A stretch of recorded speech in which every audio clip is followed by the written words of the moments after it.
Hello, everyone, and welcome to the next episode of Language Talks.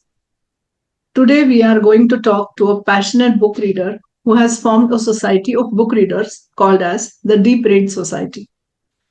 Isn't it an interesting name? Let's talk to him and find out more about his passion and the society that he has formed. We are also going to talk about a particular book you will find out shortly. Hi, Tilak. Hello, Hi, welcome to the show. thank you for having me. I'm looking forward to talking to you about your society that you have formed and about the book also that we are going to discuss. So, before we dive in, please tell us a little bit more about yourself and your love for reading. How did it all start? Yeah, it's nice to be back. I started my reading journey in school.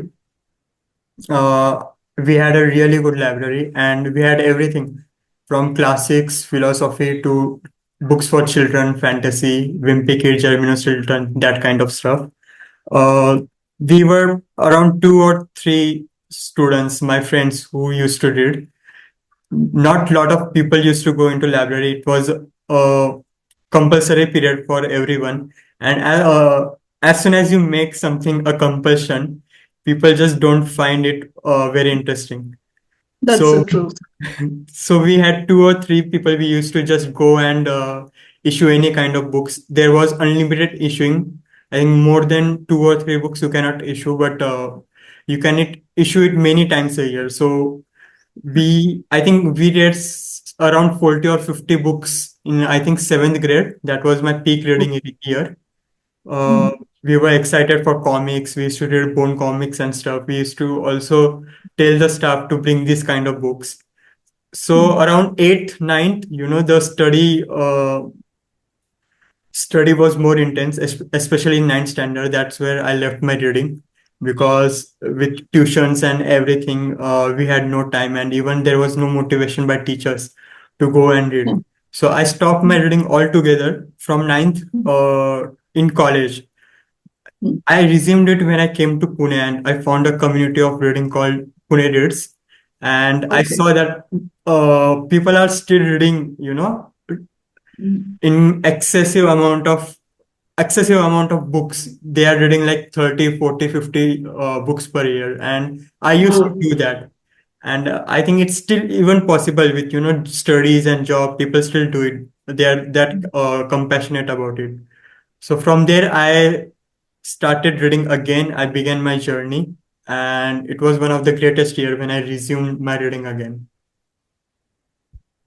Wow, that is so nice to hear about a library and that people are passionate about it still, about book reading. So that's really good. I mean, I could understand that you have a personal love for reading, but how did you grow this into a community? Um, so when I started reading, I was exploring this different kind of genres. Before I used to read a lot of contemporary fiction, mystery and thrillers.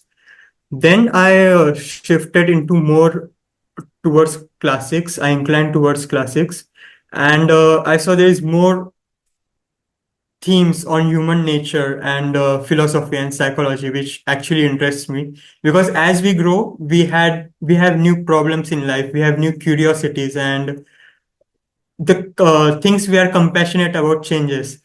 That's So so. Yeah. I found that in classics, and when I inquired about it, when I saw that how many people are reading it, I saw the number are really less. People are more into contemporary fiction, especially those who are new to reading, and it's not their mistake. It's how the market is right now. When they pick up a book, they pick up something like books which are suggested from TikToks and Instagram reels, which are not very superior, or something such as self-help books, which I call sometimes self-destruction because it does not provide you with lot of insights. It's okay to read one, two, or three self-help books, but just getting caught in that, it doesn't give you something more. So when I saw that people are not very much into classics, and even if they don't have motivation to pick up and go deep dive into it. Even though I was not a scholar, I thought that having a community would really help to discuss. It's not about understanding and getting to know each and everything. It's just about exploring and having fun. That was my main aim. So with Atharva, I back then I started Vintage Volume Society. We ran it for a year, and we found very really interesting discussions. We had really interesting discussion. But then Atharva had job and he had to leave it. So I had to come up with a new brand name, and so I started Deep Read Society. Uh, Okay. so it's been around 7 or 8 months, in and around more than year and a half that we've started this classics online community. So we just Okay. come around online and we have a book of the month and poetry. Then Okay. we went into bigger reads, such as Grapes of Wrath, and recently we finished The Count of Monte Cristo. It's a big break. So Oh we my did God. that. And then 2 months earlier, I also had uh, a curiosity to deep dive into philosophy. So we even discussed papers by Kant and Sartre. That's really deep. I mean, as the name suggests, it's Yeah. really a deep society. That's The, amazing. the name Deep Read Society actually comes, my idea for giving the name was actually sticking up with one book at a time and really going deep dive. Not that you should understand everything or you should write a critic paper or we will have something as an academic session. It's still going to be fun and free flowing, but I see people running after, reading goals. They set up Goodreads goal by finishing 50, 60, or 70 books per year. I've also seen YouTubers completing like 150 and 200 books per year. And even if they have a job. So I saw that it's not that useful. I firmly believe in really taking your approach in reading slow, especially if it's classics and philosophy and even poetry. With contemporary and fantasy, you can read as much as you like, but with deep read, my thought was to bring only 12 selected books a year, and we'll just deep dive into them, the themes of it. How do you find people to, join your community, or who can join and how do they know about it? So please tell a little bit about that. Back when I was in Pune, I was part of a community, a book community. They used to conduct offline events and they had a really good reach in Pune. So and they were my close friends. So they helped me to initiate with Vintage Volume Society. And I had initial audience from there. Then I reached to people in Instagram and different communities in Pune. I contacted their WhatsApp and Instagram profiles.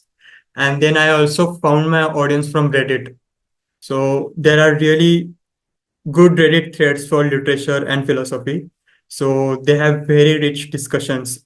So from there, I just put up a message, a Google form. It is very easy. Whoever wants are interested, just fill out this Google form, and then it is just spread from word of mouth. People suggest this community and to their friends, and they just join in. That's great. So, thanks a lot for sharing this information. I think all the social media platforms are helping us Yeah. build such communities and bringing people together who have similar reads going on. So, we have decided today to talk about a particular book. So, before we begin, for the larger audience who doesn't know about it, so please tell us the name, please tell us the author, and also a little bit about the book. The book is called Frankenstein by Mary Shelley. This book is very special to me because it was the first classics I ever read. I just Wow. went to this, you know, book in a box where they have a box and you just fit in different books. And I just saw classic section and I saw this tiny book. I had no idea what this is about. I just picked up and read it that day. Um, it's a very special book because not only it's the peak of romanticism, it was written where the movement of romantics was going all around, especially in England, with the poets like Wordsworth and John Keats. The movement was really picking up. It's also special because it deals with a very important theme about life and death and how what is the lens of morality. So the story is about a scientist named as Victor Frankenstein. Many people believe that the Frankenstein is the name of the monster, which I think is really appropriate, but it is narratively wrong. Uh, No. the monster is actually nameless, and the Frankenstein is the scientist. He has a glimpses of curiosity in his childhood. There's a scene where he saw the lightning struck a light, and he has imaginings of deaths, and he's just curious that the whole topic of life and death is out of our reach and it is a mystery to human. So he goes from natural philosophy to practical approach, and he starts learning mathematics and chemistry because he really wants to entangle it. So this curiosity actually turns into ambition to create something new, to actually approach which is something divine. And then by his experiments, he experiments on dead, and he gives birth to a so-called monster, if you want to call it a monster. And this creature is born, and when he sees the creature, uh, he's just in awe and he's terrified, he's frightened, and he just runs. And the narratives goes on, and we learn that the creature is not a monster, but a childlike creature. It's the society which turns him into a monster. So then he goes on and he chases Frankenstein, and he says that I'm all alone and I'm in a need for a mate. Give me a mate. You Hmm. know, I just need companionship and nothing more, and then I'll just leave you. But then Frankenstein has this moral ambiguity that whether to provide him with another creature or not. So then he says that I'll fulfill my promise. But then when he sees the monster again, he just throws out his experiment. And then the monster just chases him out, and uh, he kind of kills his family members, his close friends. And then he tells that I'll torture you till the end. At the end, there's this encounter between Frankenstein and the creature, and at that time Frankenstein dies, and the monster actually has empathy for him. To be honest, the creature has empathy throughout the novel. Even he says that they actually empathize with Frankenstein, but it was against his nature, to not have a companion and to be all alone in this world, to be wretched. He had no choice. And then after the Frankenstein dies, because he just becomes ill and have no strength left in him, he says that I will go into this mist and I'll just disappear and I'll end my own life. So this is the basic narrative, but there are a lot of lens where we can approach this novel from. Right, I'm sure. I would like to ask you, what was your impression when you finished reading the book? Uh, the first time I finished, I was actually numb, and now that I reread it, I think about it, my initial impression were actually quite wrong. Because when I thought, and that's the magic of rereading, and how we grow by the time. Not only because it was my first dive into philosophical themes, I also kind of misinterpreted it. I thought the monster showing, because the monster is written in a very poetic way, I thought he's the heart center, and that Frankenstein is this, scientist, a genius. So he's written from the intellect center. But now that I think about it, it is it is mixed bag, because the monster learns and learns, and the more intellectually he grows, the more consciousness becomes a burden on him. And even though Frankenstein uses his intellect, being keeping that aside, he's more of a childlike scientist. He's, emotionally, his infrastructure is not on par. So now that I think about it, I'm more confused than my initial reading. So yeah. I mean, yes, that is what happens. We keep on getting various impressions as we go on reading. First read, second read, third read. That Yeah. is so true. I totally agree with you. Whose story moved you more, Victor's or the creators?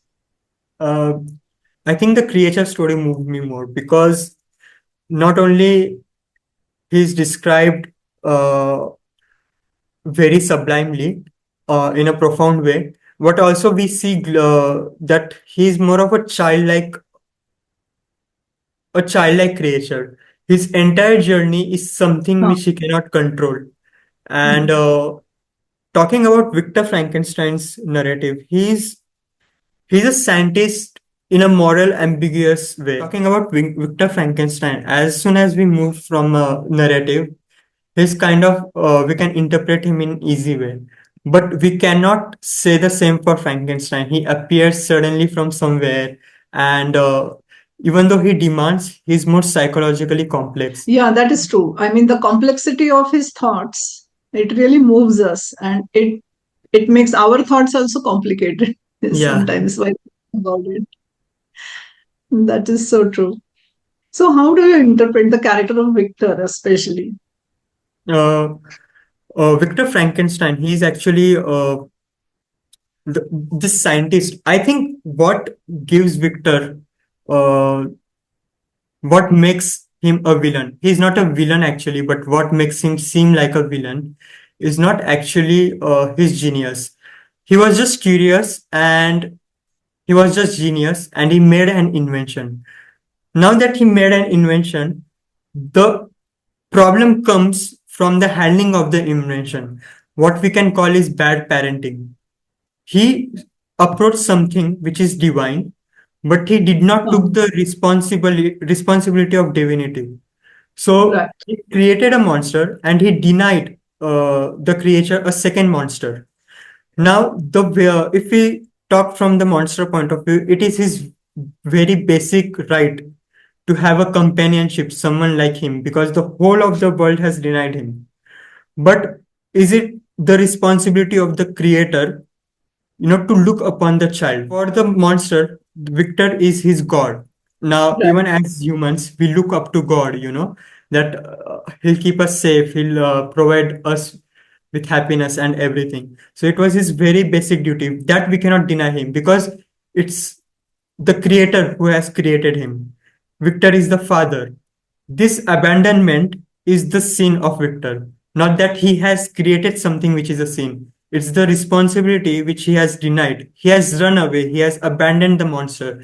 And even though he has abandoned, when the monster returned uh, by self learning, by learning about the world, and he understood what he needs, he even denied the need of the monster. So Frankenstein, I see him more of a childlike uh, character, something which is beyond him. He has touched something which he cannot control. So I have more of a sympathy towards the character than an anger. Oh, yes, that is also There true. is this quote from the book where the Frankenstein approaches first time to Victor, and he says to take your responsibility, and the creature says, "Listen to me, Frankenstein. You accuse me of murder, and yet you would, with a satisfied conscience, destroy your own creature. Oh, praise the eternal justice of man. I could not understand why men who knew all about good and evil could hate and kill each other."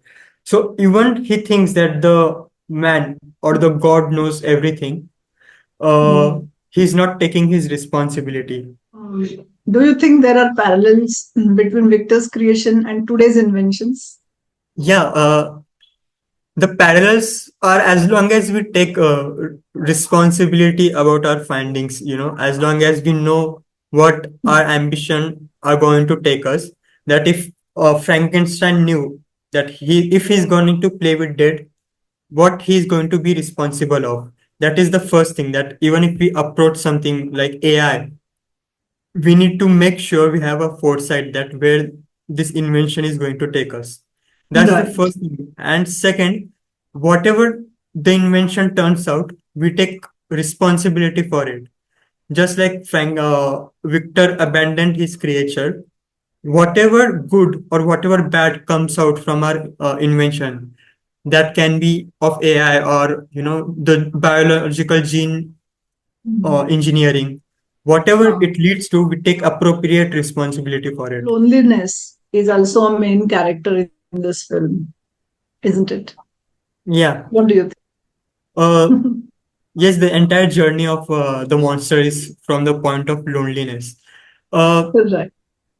the thing about it is when we see creature's journey, at initial he's a childlike being. So Mm. just looking that he goes onto a hut and he sees, he observes human how they behave and their emotions too. At first beginning, the emotions is just too much for him. Like why humans are crying, why they are laughing, what is happiness and what is sorrow and what is work. So this is too much for him because being born and having responsibility to sunk in all this emotion is too much. But then slowly he learns, which means he is growing, and Huh. then he gets his hand on two or three really great books. One of them is Paradise Lost by Milton, and Okay. that tale is the entire of good and evil. So by reading that, he has just a rise in his consciousness that whether he is good or whether he is evil, and he feels like a fallen angel because though the society is not accepting him, he has feeling something very human like. So he's not completely Satan, but he is a fallen angel, and he uses the exact term to Frankenstein when he confronts him that I am a fallen angel, though that I am not monstrous, I am something of a monster.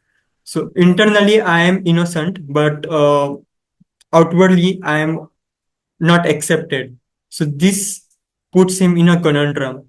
And this all consciousness leads him to something called as term we use loneliness. Loneliness is basically being not accepted. Right. But the entire journey of him that I am being lonely does not turn out to be right. And I was reading an excerpt by Harold Bloom on Frankenstein, and he says that this heightened consciousness to the Huh. creature is his disease. He says that Frankenstein breaks through the barrier that separates man from God and gives apparent life, but in doing so, he gives only death in life. So the very creation of Frankenstein, that bringing life, is actually death in life. So the romantic horrors are disease of excessive consciousness of the self, unable to bear the self. Romantic horrors. So we can say that the creature in this case, uh, his excessive consciousness, which means that I am unable to bear myself. Now that I have known myself, I have an identity and I have certain frameworks that who I am. This can be a burden to you. So he terms Kierkegaard in this. Kierkegaard remarks that Satan's despair is absolute because Satan as pure spirit is pure consciousness. And for Satan, every increase in this consciousness is an increase in despair. So now that I have learned about myself and that I know that I'm not accepted, the more I learn about myself, the more I go into readings, the more I go into nature of human, the despair is just going to increase. And we see this in the case of creation. Now that he Yeah. has learned, he has known who he is, every act, every decision, every action he takes is that of a monster. Not that he was a monster. Hmm. The moment he learned about himself turned him into monster. Uh, so that every desperate creature attains the state of pure spirit through his extraordinary situation and is racked by a consciousness which every thought is a fresh disease. His desperate desire for a mate is an attempt to find a Blakean emanation, a self within the self. Now, through loneliness, he desires a mate. Actually, what he is desiring is something I can reflect something I reflect myself upon something other. He Okay. calls that a self within a self. But that the burden is too much, his conscious is too much. He cannot take that self within a self.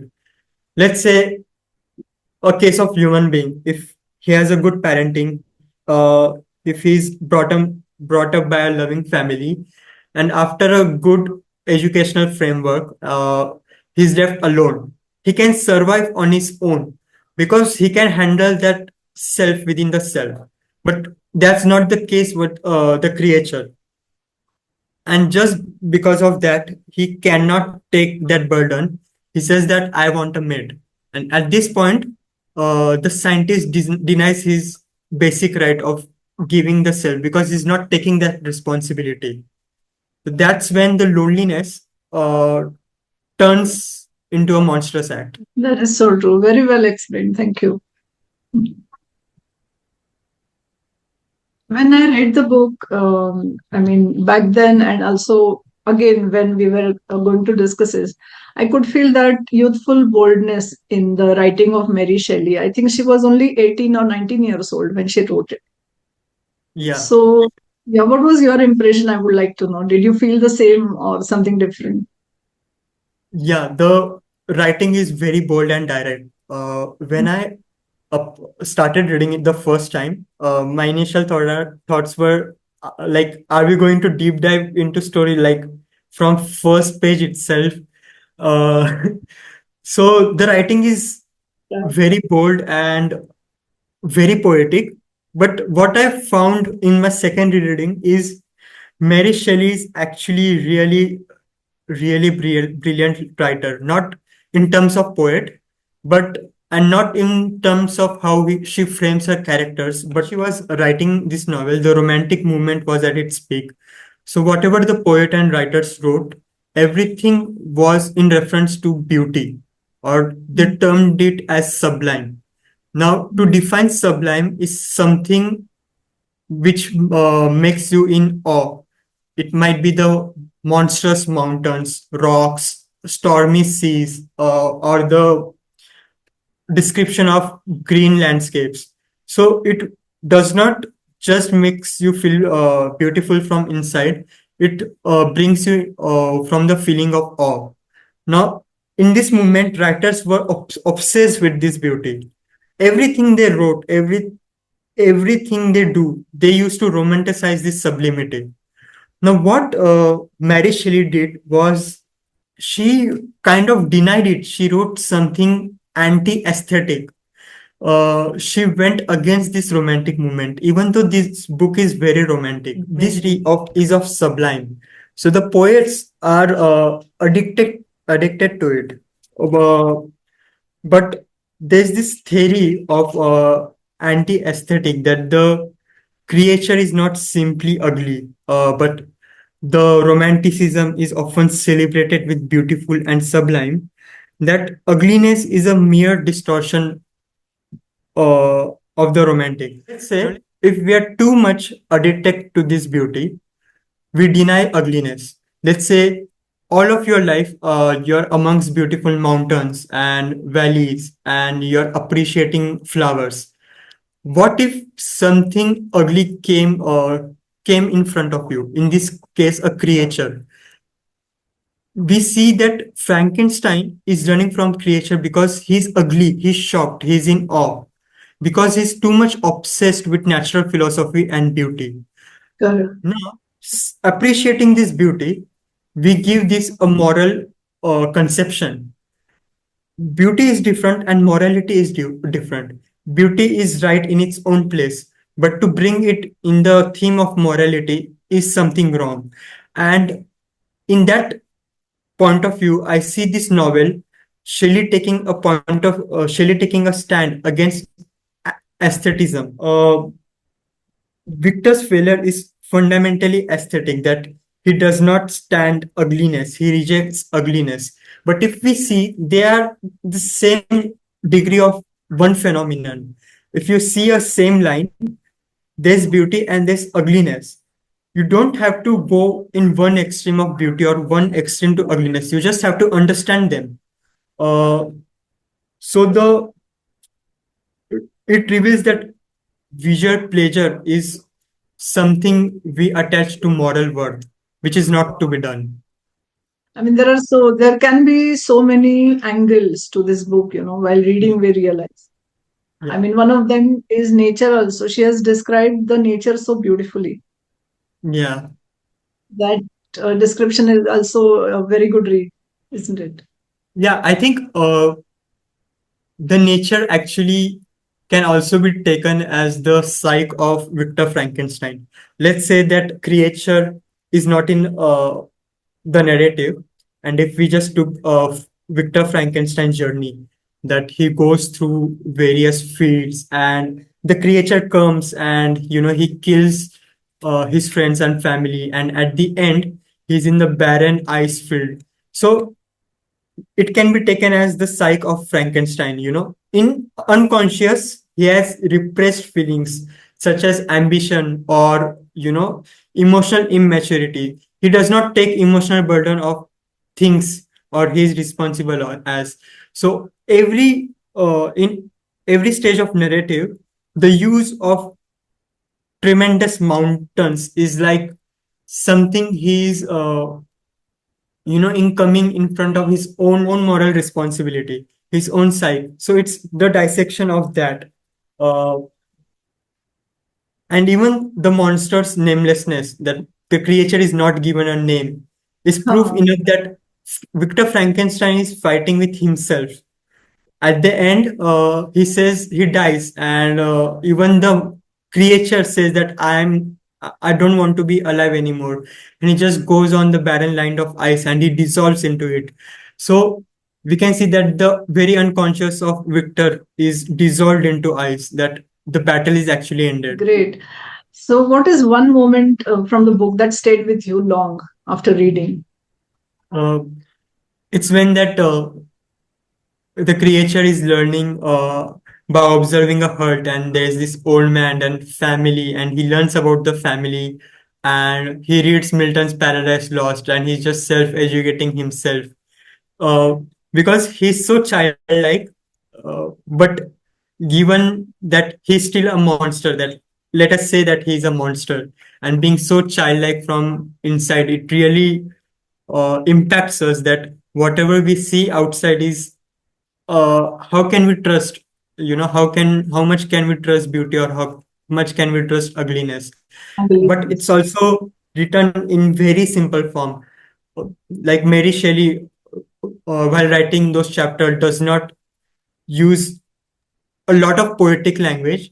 She just let itself flow, let the thinking and let the psyche of monster flow. Because the entire chapter, I think it's 5 or 6 chapter, is from the creature's point of view, and it is very innocent. It's written in a way that even if you give that to a 5 or 6 year old child, she'll get something from it.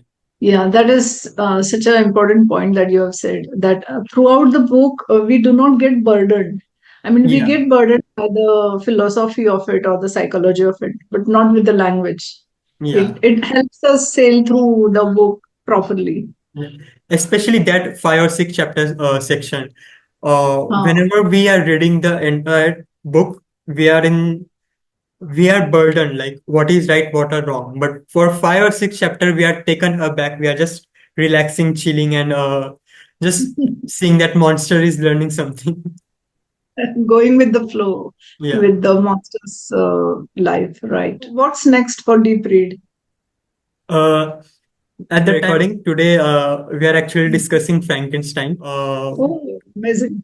Yeah, this Okay. was a book of the month book club discussion. I'm also thinking of bringing a structured philosophy program.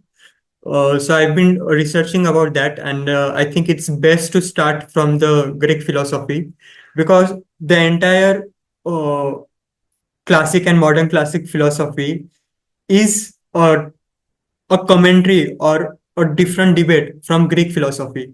So Nietzsche or Kant, they actually comment on Greek philosophy. So I thought that if I want to start something, let's begin properly. So I was thinking to start something by Aristotle. The next month, I have something on mind. There's a book called On the Soul. So I am thinking of bringing that.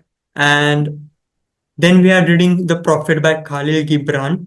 It's a anecdote on daily life. So there are different themes like education, love, marriage, crime and punishment, uh, and those. It's written in poetic form. And then we are discussing Crime and Punishment by Dostoevsky. I've split that book in two parts, so we don't get burdened by the uh, Yeah. it's very complex book. So in Jan and Feb we will be discussing that. And then yeah, I have something in mind for summer too, but I haven't decided it. And in between I'll keep bringing poetry too. Yes, I saw that in your group. I mean, there are poetry readings going on as well. That is also very interesting. Yeah, I used to schedule it, but then I thought, let's just discuss philosophy and Book of the Money in structured manner. And there's no need to, bring philosophy in that, poetry in that way. So we can just, on a Friday night, we can decide, let's read poetry on Sunday. So it's very chill session. We just kind of go on, bring poetry, or we just, search Google it, that we can find any poetry or not. So one is a structured session, and this one is quite spontaneous. That's so good. Great. That was a lovely discussion. I revisited Frankenstein, and I love talking about it to you. And I love to hear about your thoughts also. So thank you very much for joining, Tilak, and see you again. See you around. Thank you so much for having me. I enjoyed too. Yeah. Have a nice day. Bye Thank bye. you. Thank you, everyone, for joining me in conversation with Tilak. See you in the next episode. Till then, have a good day. Bye bye.